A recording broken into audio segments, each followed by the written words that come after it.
नमस्कार, मैं हूं पारितोष कुमार और आपका स्वागत है टीडी न्यूज़ के इस बेहद खास एपिसोड 100% की बात में।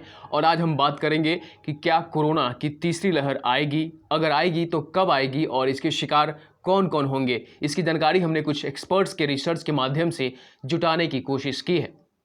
दरअसल सोशल और मेनस्ट्रीम मीडिया में कोविड-19 की तीसरी लहर को लेकर अलग ही हलचल है। कहा जा रहा है कि तीसरी लहर में बच्चों को सबसे ज़्यादा खतरा है, बच्चे ही सबसे ज़्यादा संक्रमित होंगे और उनके गंभीर रूप से बीमार होने का रिस्क ज़्यादा है। हालांकि public health expert doctor Chandrakant Lahariya इन सब अटकलों को निराधार बताते हैं। टाइम्स ऑफ इंडिया में छपे अपने लेख में डॉक्टर चंद्रकांत लिखते हैं कि सभी सबूत तो यही इशारा करते हैं कि बच्चों यानी कि 0 से 18 साल के अपेक्षाकृत कम खतरा है उन्हें। उन्होंने तीसरी लहर के बच्चों पर असर को लेकर जो लिखा है उससे हर पेरेंट्स की टेंशन थोड़ी कम होगी। वहीं डेटा की अगर बात करें तो डॉक्टर चंद्रकांत लिखते हैं, बच्चों और कोविड-19 का एक साथ जिक्र होने पर यही मान लिया जा रहा है कि तीसरी लहर में उन्हें खतरा है।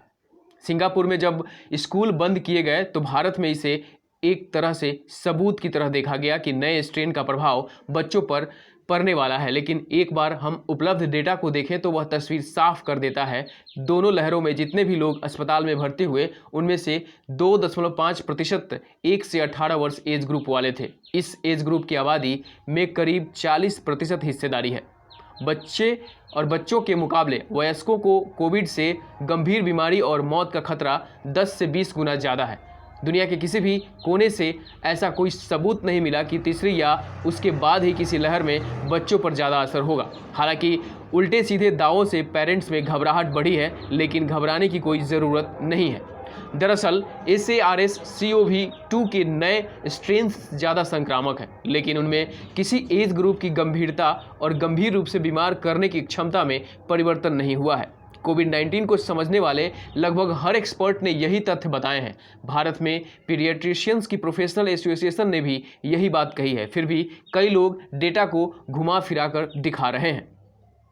उदाहरण के लिए टीवी पर एक स्टोरी खूब चली कि अप्रैल और मई 2021 में महाराष्ट्र के भीतर 10 साल या उससे कम उम्र के बच्चों में कोविड-19 के 99,000 मामले दर्ज हुए।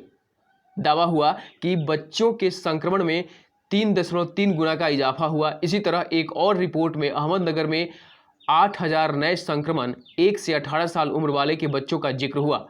यह जब बताने के लिए कि बच्चे पहले से भी प्रभावित होने लगे हैं, पेरेंट्स में घबराहट फैल गई क्योंकि बच्चों को टीका नहीं लगा है। डॉक्टर चंद्रकांत लिखते हैं कि आपको इस डेटा को पूरे संदर्भ के साथ देखना होगा। अप्रैल मई के बीच महाराष्ट्र से करीब 29 लाख मामले सामने आए। ऐसे में बच्चों में 99,000 नए मामले टोटल का केवल 3.5% हुए, जबकि 0 से 10 साल के बच्चों की आबादी में हिस्सेदारी लगभग 24% है। दूसरी लहर के दौरान डेली केसेस में पहली लहर के पीक के मुकाबले करीब 4 गुना का अंतर है। ऐसे में बच्चों में 3.3 गुना की बढ़त भी बाकी एज ग्रुप से कम है। यह भी ध्यान रखने वाली बात है और इसे ध्यान रखना होगा कि कोविड संक्रमित जिन बच्चों को भर्ती करना पड़ा उनमें से अधिकतर को पहले से कोई और बीमारी थी। Multi system inflammatory syndrome in childrens एक दुर्बल कंडीशन है जो महामारी के पहले भी होती है। इसका अब न्यूज रिपोर्ट्स में खूब जिक्र हो रहा है। राज्य सरकारें भी कुछ लोगों के झांसे में आ गई हैं। कुछ राज्यों ने बच्चों के लिए अलग से कोविड टास्क फोर्स बना दी है, जिससे महामारी के रिस्पॉन्स पर असर पड़ेगा। महामारी के खिलाफ जीतने के लिए सरकारों को वैज्ञानिक सलाह पर ध्यान देना होगा, शोर पर नहीं। यह बहुत ज़रूरी बात है। अब देखना यह है कि कोरोना की तीसरी लहर यकीनन कब आएगी और आएगी भी या नहीं, इस पर हम बात करते रहेंगे। फिलहाल आप स्वस्थ रहें और सुरक्षित रहें, साथ ही देखते रहें टीडी न्यूज़। नमस्कार।